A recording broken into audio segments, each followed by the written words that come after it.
ان الحمد للہ نحمده ونستعینه ونستغفره ونعوذ باللہ من شرور انفسنا ومن سیئات اعمالنا من يهدي الله فلا مضل له ومن يضلل فلا هادي له واشهد ان لا الہ الا اللہ وحدہ لا شریک له واشهد ان محمدا عبدہ ورسولہ وبعد فإن خیر الحدیث کتاب اللہ وخیر الحدی حدی محمد صلی اللہ علیہ وسلم وشر الامور محدثاتها وكل محدثۃ بدعۃ وكل بدعة ضلالة وكل ضلالة في النار وقال عز وجل في القرآن المجيد أعوذ بالله من الشيطان الرجيم بسم الله الرحمن الرحيم يا أيها الذين آمنوا اتقوا الله حق تقاته ولا تموتن إلا وأنتم مسلمون وقال يا أيها الناس اتقوا ربكم الذي خلق من نفس واحدة وخلق منها زوجها بث منهما رجالا كثيرا ونساء واتقوا الله الذي تسألون به والأرحام إن الله كان عليكم رقيبا وقال يا أيها الذين آمنوا اتقوا الله وقولوا قولا سديدا يصلح لكم أعمالكم ويغفر لكم ذنوبكم ومن يطع الله ورسوله فقد فاز فوزا عظيما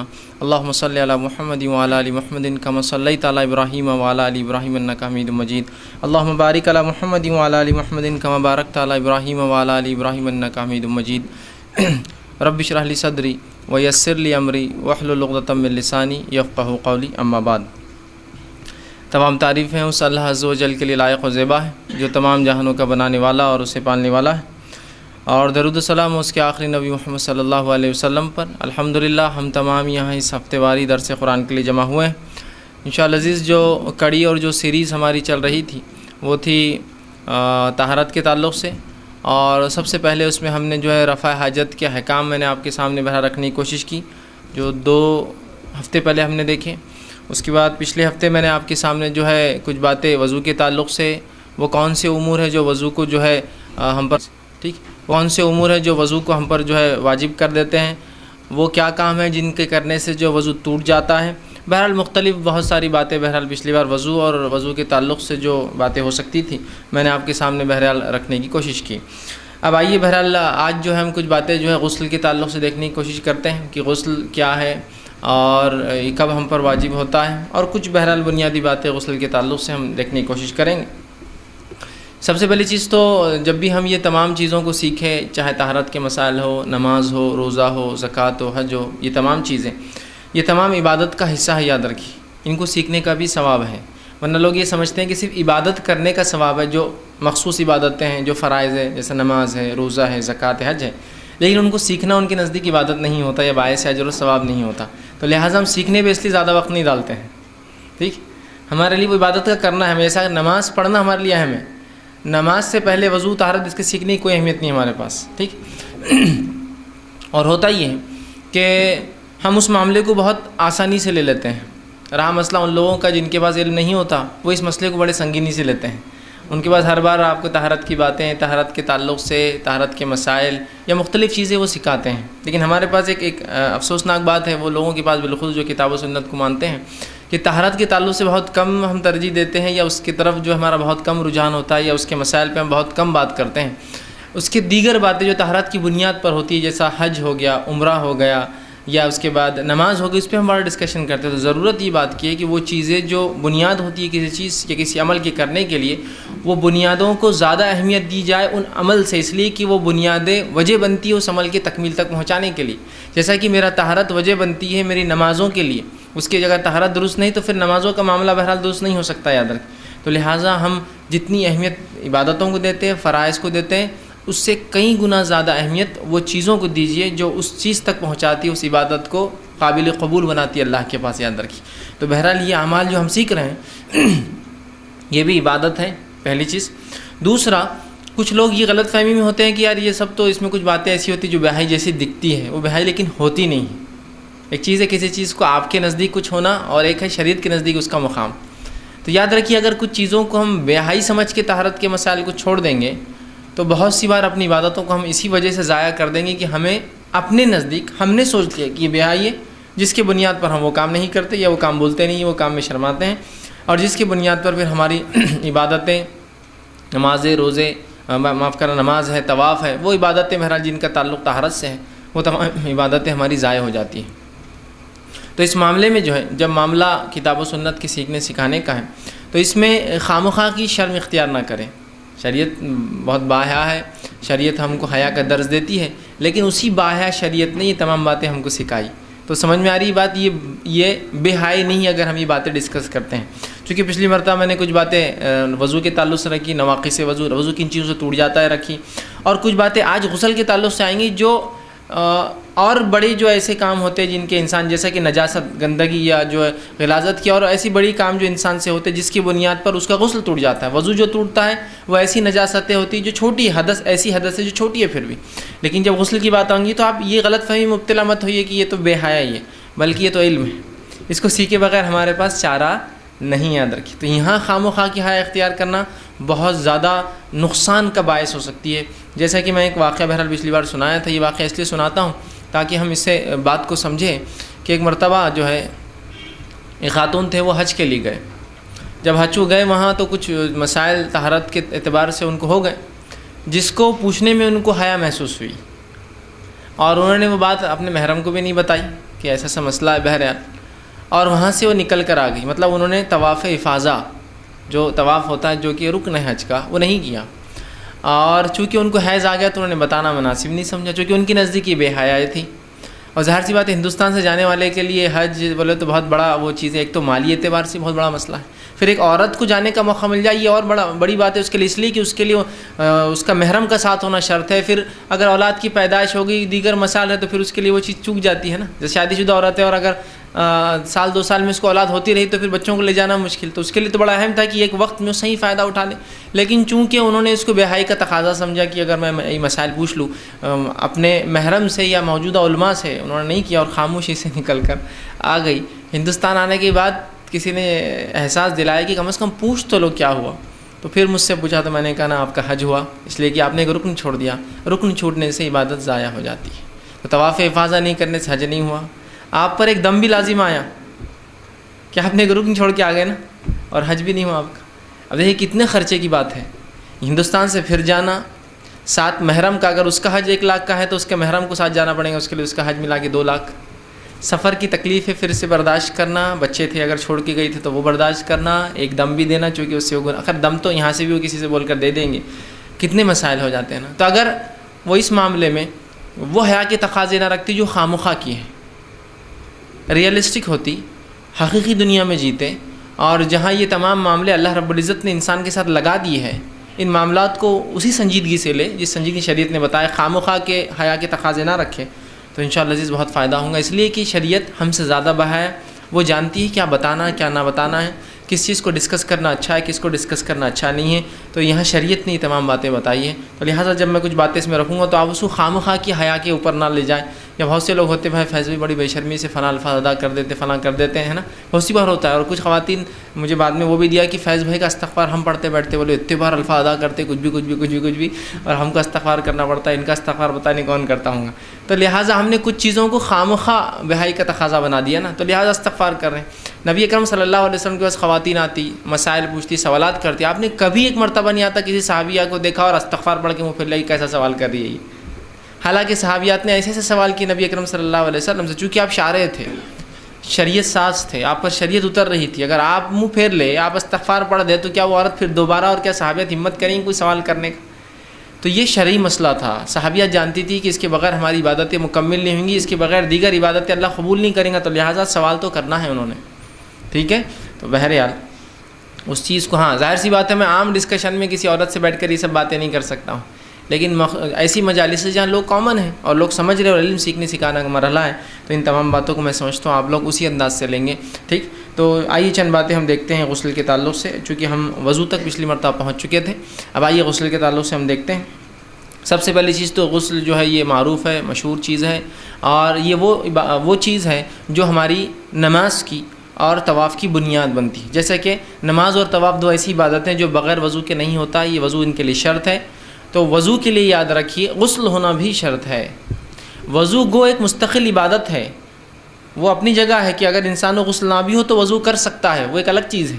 لیکن اگر غسل نہ ہو تو وضو کرنے سے عبادتیں نہیں کر سکتا. وہ 2 عبادتیں جن کے لیے غسل جو ہے وضو شرط ہے, یاد رکھیے. ٹھیک ہے, تو اس سے یہ پتہ چلا کہ غسل کے بعد وضو ہو تو وہ 2 عبادتیں انسان کر سکتا ہے. ٹھیک ہے, تو غسل ایک مشہور چیز ہے, اس کی مشہوریت اور یہ ایک معروف عمل ہے. اس کے تعلق سے قرآن نے بیان کیا, اس کے تعلق سے نبی اکرم صلی اللہ علیہ وسلم کی میں سمجھتا ہوں ان گنت بہت زیادہ بکثرت روایتیں آتی ہے. صحابہ نے سوال کیا، آپ نے خود بیان کیا، اللہ نے کچھ مسائل آئے تو اس پر کچھ قرآنی آیتیں نازل کی. سب سے پہلی چیز تو یہ کہ اللہ سبحانہ تعالیٰ نے اس بات کو سورہ مائدہ آیت نمبر 6 میں فرمایا اور بیان کیا، وَإِن كُنتُمْ جُنُوبًا فَاتَّحَّرُوا، کہ اگر تم میں سے کوئی جنوبی ہو جائے، ٹھیک، تو پھر وہ کیا کرے، وہ فتحرو کے اندر جو ہے غسل شامل ہے، یاد رکھیں، تو وہ پھر غسل کرے. ٹھیک ہے، تو وضو کا انشاءاللہ ہم نے پہلے تفصیلات دیکھ چکے ہیں، ہم غسل کی بات کر رہے ہیں ابھی صرف. ٹھیک، تو اگر تم میں سے کوئی شخص جو ہے جنوبی ہو جائے، حالت جنابت میں ہو، مطلب اس کا غسل ٹوٹ جائے، تو وہ کیا کرے، غسل کرے، طہارت حاصل کرے غسل کے ذریعے. ٹھیک، اسی طرح دوسرے مقام پہ سورہ نساء سورہ نمبر 4 آیت نمبر 43 سے 43 میں اللہ رب العزت فرماتا ہے اور کہتا ہے، وَلَا جُنُوبًا إِلَّا آبِرِي سَبِيلٍ حَتَّى تَغْتَسِلُوا، کہ اللہ فرماتا اور کہتا ہے اور جنابت کی حالت میں نماز کے قریب نہ جاؤ حتیٰ کہ تم غسل کر لو، مگر یہ کہ راہ چلنے والے مسافر ہو. اگر مسجد سے جانا ہو یا گزرنا ہو تو انسان گزر سکتا ہے جنابت کی حالت میں، صرف گزرنا ہے، لیکن جب تک غسل نہ کر لے تو نماز نہیں پڑھ سکتا. تو اس سے پتہ چلا کہ جس کا غسل نہیں اس کی نماز نہیں، یاد رکھی. جیسا جس کا وضو نہیں اس کی نماز نہیں، تو جس کا غسل نہیں تو اس کا وضو نہیں تو اس کی نماز نہیں، ایسا بول سکتے صرف عبادت کے حد تک. ورنہ وضو ایک مستقل عبادت ہے، اس کو غسل نہ بھی ہو تو آپ کر سکتے، اس کا ثواب ملیں گا. لیکن جب عبادت کا معاملہ آئے گا تو پہلے غسل اور اس کے بعد وضو دونوں کا ہونا ضروری ہے. اس کے بعد ہی ہماری عبادتیں جن کے لیے وضو شرط ہے وہ قبول ہوتی ہے، یاد رکھیں. ٹھیک، اسی طرح صحیح مسلم کی روایت ہے، نبی اکرم صلی اللہ علیہ وسلم فرماتے اور کہتے ہیں، جب مرد کی شرمگاہ عورت کی شرمگاہ سے تجاوز کر جائے، مل جائے، تو غسل واجب ہو جاتا ہے. تو یہاں بھی اس حدیث میں دیکھیے غسل کے الفاظ آئے کہ جب مرد کی شرمگاہ عورت کی شرمگاہ سے مل جائے تو اس پر غسل واجب ہے. ٹھیک، اور اسی طرح بہت ساری باتیں جو ہیں قرآن آیتوں میں آتی ہیں جس میں غسل کے تعلق سے بتایا گیا. اب آئیے وہ کام جس کی وجہ سے غسل واجب ہوتا ہے اسی سے شروع کرنا پڑے گا اس کو، تاکہ غسل واجب کب ہوتا ہے، اور پھر انشاءاللہ میں اس کا طریقہ آپ کے سامنے رکھوں گا کہ غسل کب واجب ہوتا ہے کہ انسان پر، کب اس کے لیے ضروری ہے کہ وہ غسل کرے. ٹھیک، تو اس معاملے میں یاد رکھیے چند ہی چیزیں ہیں، اس کو اگر یاد رکھ لیں تو بہت آسان ہوتا ہے. ورنہ بہت سے لوگ ہوتے ہیں چیزوں کو یاد نہیں رکھتے اور بعد میں پریشان ہوتے، یہ ہوا یا نہیں ہوا، یہ کرا. جیسا کہ وضو ہے، وضو ہوا نہیں ہوا شک، غسل ہوا نہیں ہوا شک، نماز ہوئی نہیں ہوئی شک، بندہ ہر عبادت میں شک کرتے ہیں. لیکن اگر آپ علم حاصل کریں، یاد رکھیے مسائل کا، تو آپ کی عبادتوں میں مضبوطی پیدا ہوتی ہے. آپ اس میں شبہات اور شکوک اور شیطان کی طرف سے جو وساوس ہوتے ہیں اس سے بچ جاتے. زیادہ تر ایسے وساوس جو آپ کی عبادتوں میں شک ڈالتے ہیں کہ بھائی غسل ٹوٹ گیا ہوگا، وضو ٹوٹ گیا ہوگا، ہے نا، ناخن بڑے، پتہ نہیں نماز ہو رہی نہیں ہو رہی، مطلب علم ہی نہیں اس چیز کا، فلاں چیز ہوگی تو اب میری نماز ہوں گی نہیں ہوں گی. تو اگر علم ہو جائے تو آدمی مضبوط ہوتا ہے، کم از کم اپنی عبادتوں میں وہ کشمکش میں نہیں ہوتا ہے اور ہاں اور نہ کے بیچ میں نہیں کرتا، یقینی کرتا ہے کہ عبادتیں ہو رہی میری. ٹھیک ہے، تو اس بات کو ہم سمجھیں. تو غسل کب واجب ہو جاتا ہے وہ چیز ہم دیکھتے ہیں. کب غسل ضروری ہے؟ تو پہلی چیز جنابت سے غسل واجب ہو جاتا ہے، یاد رکھیے جنابت سے غسل واجب ہو جاتا ہے، یعنی مرد اور عورت جمع کر لے، ہم بستری کر لے ایک دوسرے سے، تب بھی غسل واجب ہو. خواہ منی نکلے یا نہ نکلے، دونوں ہی شکل میں جو غسل واجب ہو جاتا ہے. ٹھیک، اس لیے کہ جو صحیح مسلم کی روایت میں نے ابھی آپ کے سامنے رکھی تھی کہ آپ کیا فرماتے ہیں، جب مرد کی شرمگاہ عورت کی شرمگاہ سے تجاوز کر جائے تو اس پر غسل واجب ہو جاتا ہے. تو یہاں یہ نہیں کہا کہ جب وہ منی خارج ہوا تو غسل واجب ہو جاتا ہے، صرف لگ جانے سے. دوسری ایک روایت کے الفاظ ہے، جب مرد کی ختنہ عورت کی ختنہ سے لگ جائے، ٹھیک ہے، تو پھر اس پر غسل واجب ہو جاتا ہے.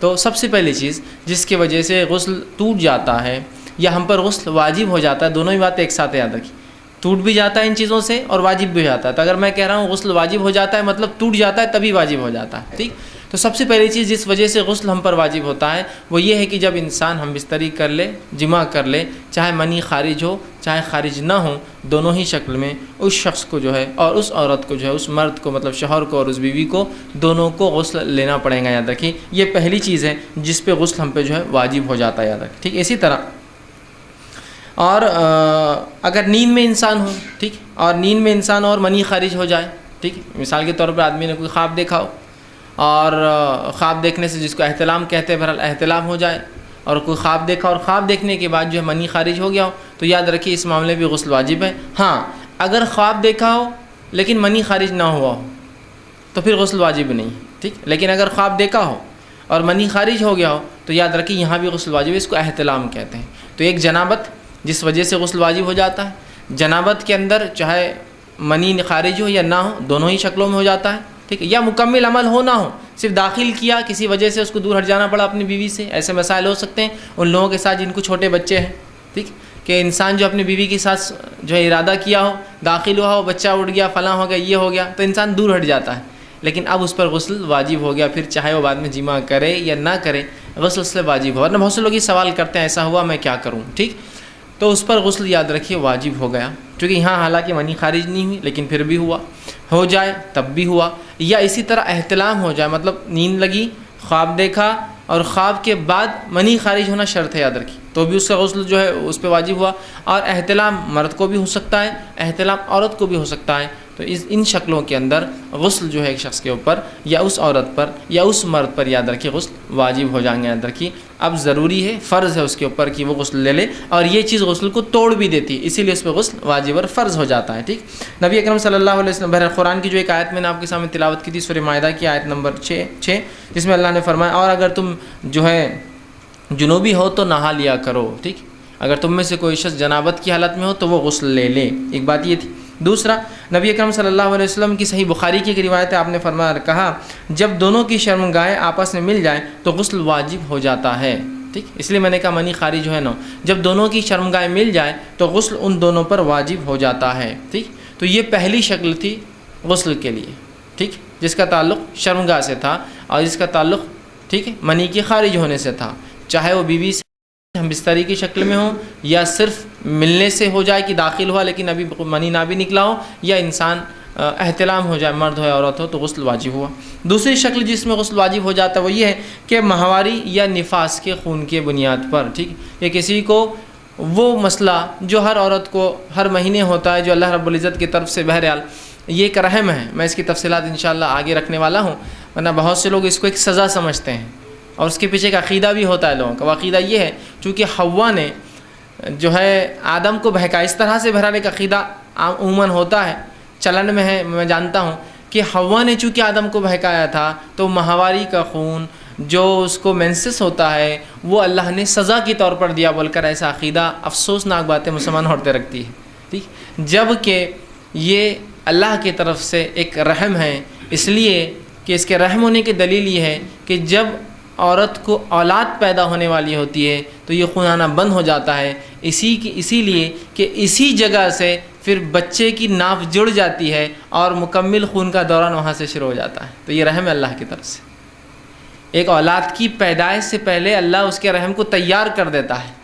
یہ خون جو حیض میں نکلتا ہے، جب انسان کو اولاد ہونے والی ہوتی ہے تو عورت کا خون بند ہو جاتا ہے، تو درخت بند نہیں ہوتا، وہی خون جا کے اس کی ناف سے لگ جاتا ہے اور اس کی باڈی میں، اس بچے میں سرکولیشن میں آ جاتا ہے، سمجھے آپ؟ تو یہ رحم ہے۔ تو جہاں عیسائیت کے نزدیک اور یہودیوں کے نزدیک حیض آنا سزا ہے عورت کو، اور دیگر تقریباً تمام مذاہب میں یہی معاملہ ہے، جس کی بنیاد پر حیض آتا ہے تو عورت کو گھر سے الگ کر دیتے ہیں، اس کے ہاتھ کا کھانا نہیں چلتا، پانی نہیں چلتا۔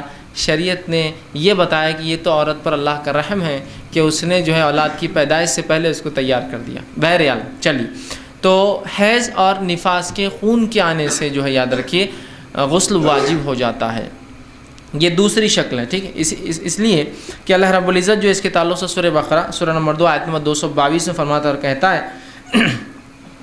فَاعْتَزِلُوا النِّسَاءَ فِي الْمَحِيضِ وَلَا تَقْرَبُوهُنَّ حَتَّى يَطْهُرْنَ فَإِذَا تَطَهَّرْنَ فَأْتُوهُنَّ مِنْ حَيْثُ أَمَرَكُمُ اللَّهُ۔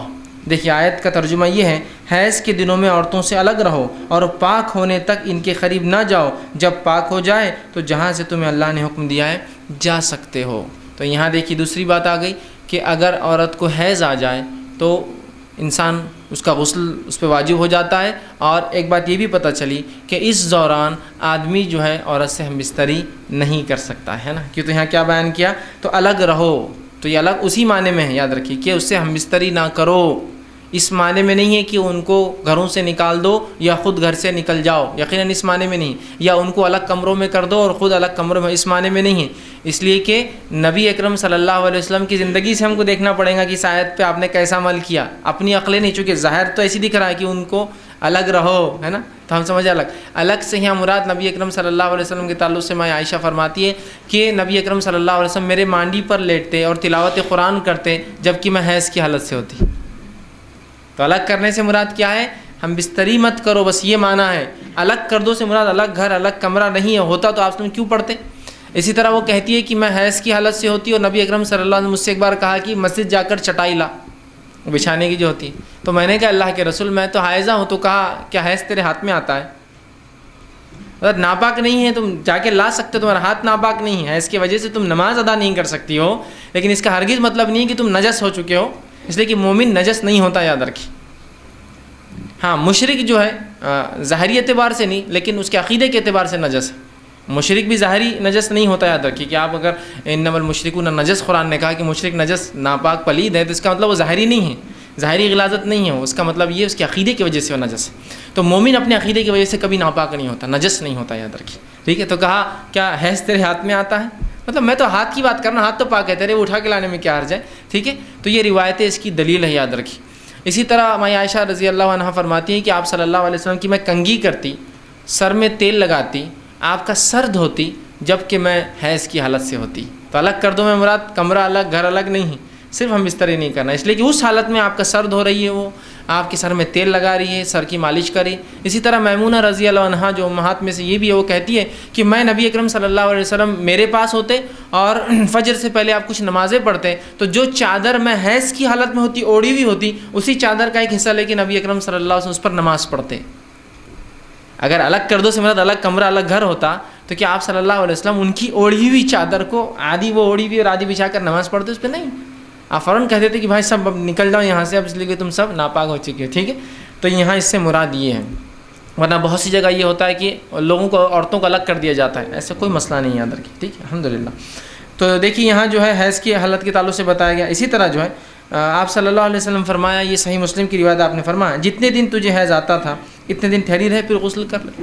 ایک صحابیہ نے ان سے سوال کیا نماز کے تعلق سے حیض کا، تو کہا جتنے دن حیض آتا ہے ٹھہری رہے اور اس کے بعد نماز پڑھ لے۔ تو حیض وہ خون ہے جو ایک عورت کو آتا ہے بنا کسی زخم کے، جو اس کے رحم سے نکلتا ہے، جو مخصوص ایام میں مہینے کے آگے پیچھے ہو سکتا ہے کچھ، لیکن مخصوص ایام جو اسے پتہ ہوتے ہیں اس میں نکلتا ہے، اور اس کا مخصوص ایک رنگ ہوتا ہے جس سے پہچان سکتی ہے کہ یہ حیض کا، اور اس سے علاوہ جو نکلتا ہے اس کو شناخت ہوتی ہے حیض کا نہیں ہے، بہرحال اس کو حیض کہا جاتا ہے۔ اب نفاس کیا ہے؟ نفاس وہ خون ہوتا ہے جو اولاد کی پیدائش کے بعد نکلتا ہے، جس کی مدت جو ہے مختلف عورتوں کو، اور حیض اور نفاس دونوں کی مدت مختلف عورتوں کو مختلف علاقے کے اعتبار سے، سرد اور گرمی کے اعتبار سے، جسامت کے اعتبار سے، دبلے اور موٹے ہونے کے اعتبار سے، حالت کے اعتبار سے مختلف آتی ہے، نسل کے اعتبار سے مختلف ہوتی ہے۔ اس میں کوئی جس کو کہیں گے کہ ریجڈ رول نہیں کہ ایسا ایسا ایسا ہوتا ہے، کچھ بھی ہو سکتا ہے، اینی تھنگ، ٹھیک۔ عمومی اعتبار سے جو بتایا جاتا ہے وہ یہ آتا ہے کہ سائنسی اعتبار سے بہرحال یہ ہے کہ 1 سے لے کر 7 دن اور 7 دن سے لے کر 15 دن مخصوص عورتوں کو، کچھ لوگوں کا ایسا ہو سکتا ہے، لیکن عمومی اعتبار سے 1 سے لے کر 7 دن ہو سکتا ہے، ٹھیک، یا 1 یا 3 ہوتا ہے، یا 5 ہو سکتا ہے، یا 7 ہو سکتا ہے، یا کچھ مخصوص کو 15 بھی ہو سکتا ہے، حیض خاص طور سے یاد رکھیں۔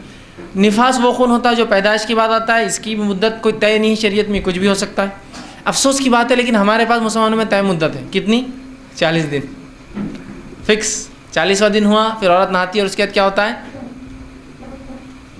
چلا، اس کی ایک دعوت دی جاتی ہے نا، آپ اور میں جاتے ہیں اور خوب چور کے کھا کے آتے ہیں نا۔ چلا مطلب یہ بہرحال کیا بولے، اب کیا بولے اس کو عام زمانے ولیمہ ثانی بول سکتے، وہ اعلان کرتا ہے کہ بھائی اب میری بیوی مجھ پر حلال ہے۔ کیسی مطلب عجیب بات ہے، اللہ رحم کرے ہم پر۔ 40 دن چونکہ ہو گئے، اب وہ 40 مطلب چونکہ کچھ لوگوں کے اعتبار سے 40 دن ہی وہ ہوتا ہے، فکس ہے، بنا لیا گیا ہے، طے شدہ ہے، تو لہٰذا اب 40ویں دن چونکہ وہ پاک ہو رہی ہے تو اعلان کرا جا رہا ہے لوگوں میں کہ پھر سے اب میرے لیے وہ حلال ہو رہی ہے۔ کیا بےہودہ اور بے شرمی کی بہرحال رسومات ہے، اللہ رحم کرے بہرحال، ٹھیک ہے۔ تو پھر وہ جو ہے اس کے لیے پروگرام رکھتے ہیں، ایسا کوئی حقیقت نہیں ہے۔ اور ایسا کتنی بار ہوتا ہے کہ عورتوں نے، گھر کی بڑی عورتوں نے، اور میں اکثر یہ کہتا ہوں بہرحال عورتیں اس کو برا نہ لگنے دیں اور مجھ سے بدلہ لینے کی نہ ٹھان لیں، بہرحال ایک عام بات بہرحال میں بولتا ہوں، اور بالخصوص بوڑھی عورتیں بہرحال میرے سے بدگمان نہ ہوں، میں تو ان کی دعاؤں کا جو ہے طالب ہوں، لیکن بہرحال جو دین ہمارے پاس چلتا ہے اس دین کو میں اپنی زبان میں کہتا ہوں بوڑھیوں کا دین۔ ہمارے پاس جو اسلام ہے وہ بوڑھی عورتوں کا اسلام ہے۔ شادی ایسی کیوں؟ دادی بول رہے ہیں، مطلب وہ بوڑھی کا دین نہیں ہے، شریعت کا، اللہ اور رسول کا دین نہیں ہوتا ہے۔ یہ حیض اور نفاس کے مسائل ایسے کیوں؟ دادی اماں، پھپھو اماں، یہ اماں، وہ خالہ، وہ تائی، وہ چچی، وہ بوڑھی عورت، وہ انہوں ایسا بولتے تو وہ کرنا ہے۔ شریعت تو نہیں بولتے، نہیں پھر بھی ہم 40 دن کا ہی رکھیں گے، کیوں؟ انہوں بول رہے ہیں